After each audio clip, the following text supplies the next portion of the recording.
Bueno, si alguien quiere hacer alguna pregunta en el medio, no hay problema, lo hacemos más interactivo, mejor.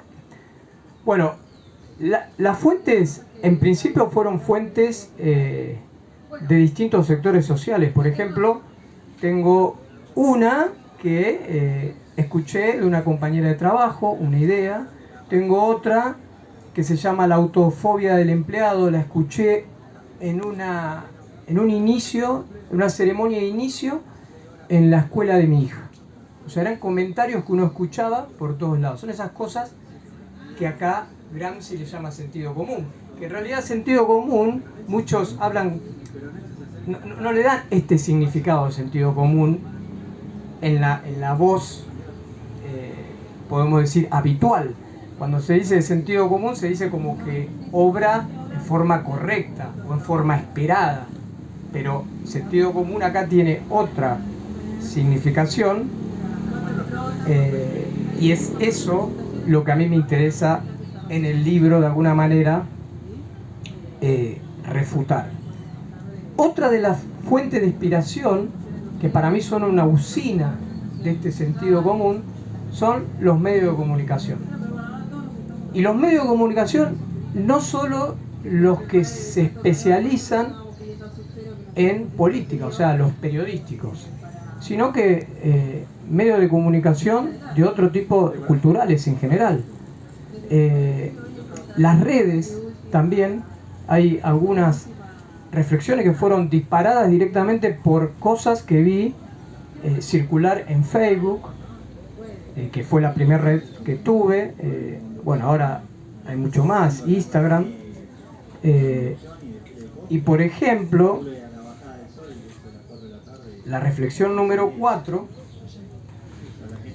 esa la vi en Facebook, y recuerdo que me parece que era cerca de alguna elección, supongo, pero bueno, la escribí en el 2018 esta. Y la frase, que estoy seguro que muchos de ustedes la habrán escuchado, dice: gobierne quien gobierne, igual tengo que trabajar. Esa es una frase que se repite muchas veces y es lo que yo digo que funciona como sentido común, que incluso yo acá empiezo a definir. Esta reflexión yo le llamo la política de la antipolítica perdiendo la capacidad de diferenciar. Entonces, gobierne quien gobierne, igual tengo que trabajar, es una verdad dominante, un sentido común impuesto, verdades reveladas y obvias, frases naturalizadas de manera tal de ser aceptadas acríticamente, ya que si es natural, sucede como un fenómeno obligado e inalterable. Frase repetida miles y miles de veces que va adquiriendo así mayor valor de axioma, ese tipo de verdades que no necesitan demostración. Es decir, se repiten, se repiten, se repiten y están tan naturalizadas que ya no nos preguntamos de dónde vienen y ni siquiera por qué las decimos. Por eso lo que dice Gramsci las tomamos como propias. O sea que, en definitiva, muchas veces podemos correr el riesgo de terminar siendo amplificadores de esas ideas naturalizadas. Pero yo lo que me pregunto es cuál es la intención, porque alguna intención tienen este tipo de frases, y ahí es lo importante. Entonces, les voy a leer algunas partecitas nada más. Son reflexiones, algunas muy cortitas, las primeras serán 2 carillas, esta por ejemplo tiene 2 carillas. Entonces me pregunto, ¿cuál es la intención de este tipo de frases? Generar la no curiosidad por la historia. Si todo es igual, nada fue, es o será mejor o peor. Si naturalizamos nuestro estado presente, ¿para qué indagar en el pasado?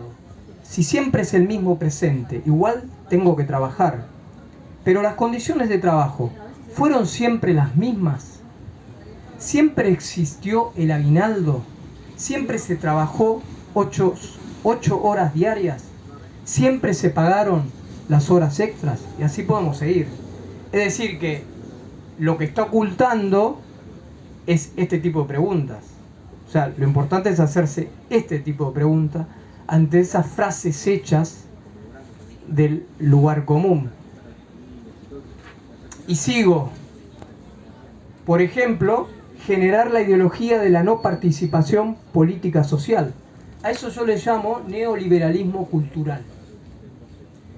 En cualquier ámbito de discusión de intereses colectivos, ¿para qué existen los sindicatos y las cámaras empresariales? ¿Para qué existe una sociedad de fomento barrial? ¿Para qué existen los centros de estudiantes? ¿Para qué existen los partidos políticos? Igual tengo que trabajar. Y termino con lo último, el último párrafo de esta misma reflexión.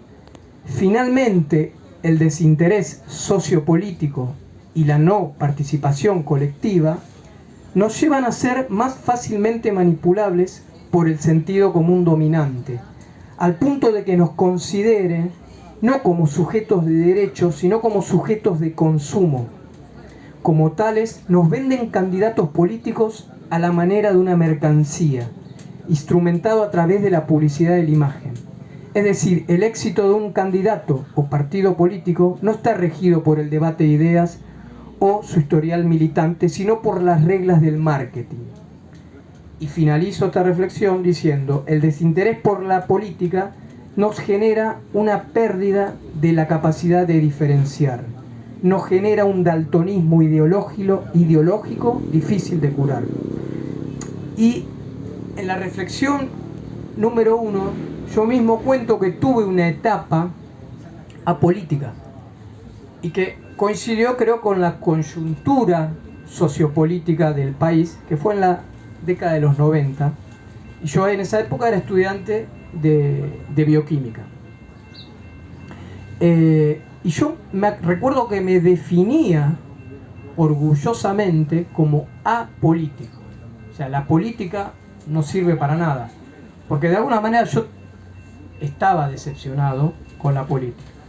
Pero después, por suerte, me di cuenta que ese no era el mejor camino, porque en realidad las políticas, con mayúscula, en el término más amplio, nos atraviesan por todos lados, desde el precio de lo que sale el boleto de tren hasta el tipo de trabajo que puedo adquirir.